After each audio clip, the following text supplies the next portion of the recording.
I just want to say thank you to the Green Festival. We've been hassling a lot about this issue, and it's great that there's a forum to actually bring out the issues related to carbon offsets.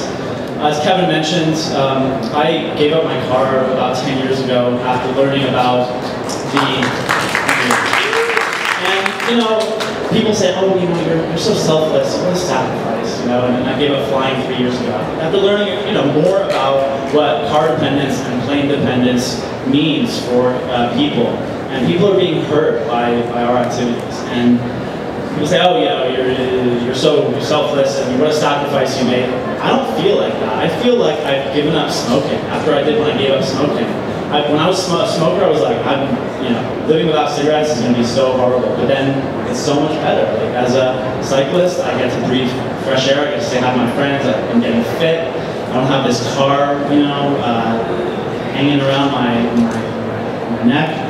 And I discovered that when I take surface travel, when I take the train or when I take a boat, I get to experience the communities that are along the route, and it's much more of a real travel experience than just traveling from one generic airport to the other. So I'm speaking not as an expert about carbon offsetting, because I'm not, but as someone who's talked to a lot of people who are, and as someone who's observed the world and what's going on. And I just want to start out by saying that I think that offsets and carbon trading are a way for the current powers that be to make a lot of money off of a bubble that is being created along the same lines as the real estate crisis. I think that it's a way to continue the status quo of fossil fuel addiction, and it is an addiction. We are pouring 5 billion tons of carbon into the atmosphere every year. And, if you talk to a smoker, you can't just quit smoking by having one less cigarette every day.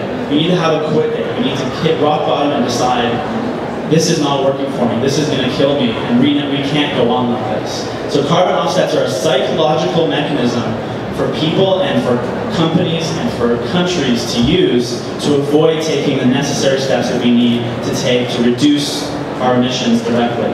James Hansen, who many of you may know, is one of the most respected scientists. He worked for NASA. He brought the crisis of climate change to the attention of the US Congress.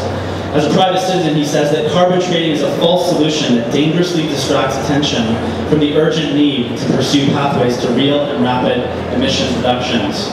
And when experts are looking at the different types of offsets, the voluntary offsetting your flights, it's been labeled the Wild West because there is no accountability. People are making a lot of money off of this. They're expanding, damaging industries, and it's resulting in an increase of emissions, not a decrease. So this issue goes into a lot of deeper issues like, can we green capitalism, which we may not have time to get into today. I don't think we can. I think capitalism is a way of looking at the world that values short-term profits over defending human health and safety. And it is time we put a stop to it and move beyond it to another system. Anyone who watched Copenhagen unfold realizes now that the current system of governments in the world and the corporations who run them are not going to solve this problem for us. They are going to delay action and make as much profit off of selling fossil fuels as possible. And if it's going to come a solution, we need to come from the bottom, from the grassroots, from the people. And that is beginning to happen in countries around the world. I've spent time in the UK the last 3 years as part of Climate Camp, and it's going to involve a mass campaign of direct action. We've got to realize that, put this in the context of the larger environmental threat that's happening. Toxics in our bodies, in the atmosphere, a lack of respect for biodiversity and animals, a dangerously increasing carbon level in the atmosphere, deforestation, exploitation of the world's poor, and exploitation of factory farmed animals. Most people in the world are good. They wouldn't do this stuff intentionally, but the system is putting us in a position where we are forced to live our lives in a way that causes damage to other people and to other living things on this planet, and that is very, very bad. Albert Einstein said that the significant problems that we face today cannot be solved at the same level of thinking that we were at when we created them. And I think that using a market mechanism like carbon trading is not only a blinkered approach to the problem, it is an arrogant approach. Because we have been responsible for this problem in the global north right here. The climate change issue is not an issue that everyone on the planet is in it together. It's at its root a class issue. Globally, the wealthiest 15% of the population are responsible for 75% of all emissions. And we, sitting in this room, are part of that 15%, whether we like to admit it or not. There's a tremendous amount of denial going on about this issue. And our emissions are making and are going to make the lives of the 3 billion poorest people on this planet intolerable, sufferable, and it's going to take away their livelihoods. So we are flying, we are driving, we are consuming because we have wants, and those wants are taking away people's needs. That is happening right now, and we need to put a stop to it. Just to go over a couple of reasons why I think that carbon offsetting is a bad thing. You know, there's a group of people in Wales, in England, put together this corporation called Cheap Neutral, and basically, if you're at a party or whatever, and you're married, and you happen to slip up, have one too many drinks or whatever, and find yourself in bed with someone else, well, you can just offset that infidelity by paying someone else to remain faithful. And it's okay because the overall level of infidelity in the atmosphere will remain the same. And there's something wrong with this equation. Like, it's immoral to cheat on your partner. It's immoral to emit unsustainable levels of carbon dioxide.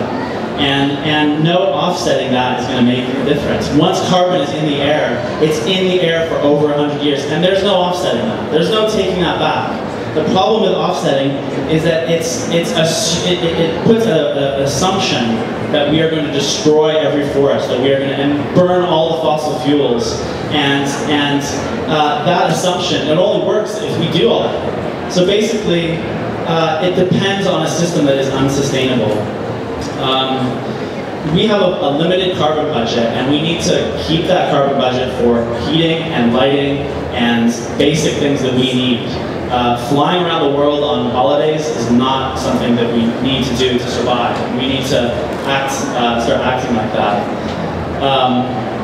I want to just put a call out, that next Thursday, there's a protest being arranged by the Mobilization for Climate Justice at noon in front of the Marriott Marquis on 4th Street, just south of Market, and we're going to have some speeches, we're going to have music, there's going to be some, maybe some direct action, who knows.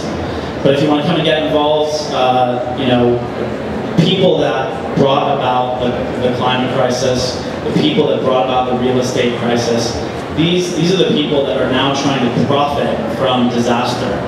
And it's immoral, it's arrogant, and in retrospect, in history, we will look at it as criminal. That it is a moral issue whether we're depriving the people in the developing world of their livelihoods because we lead a very comfortable lifestyle. We've been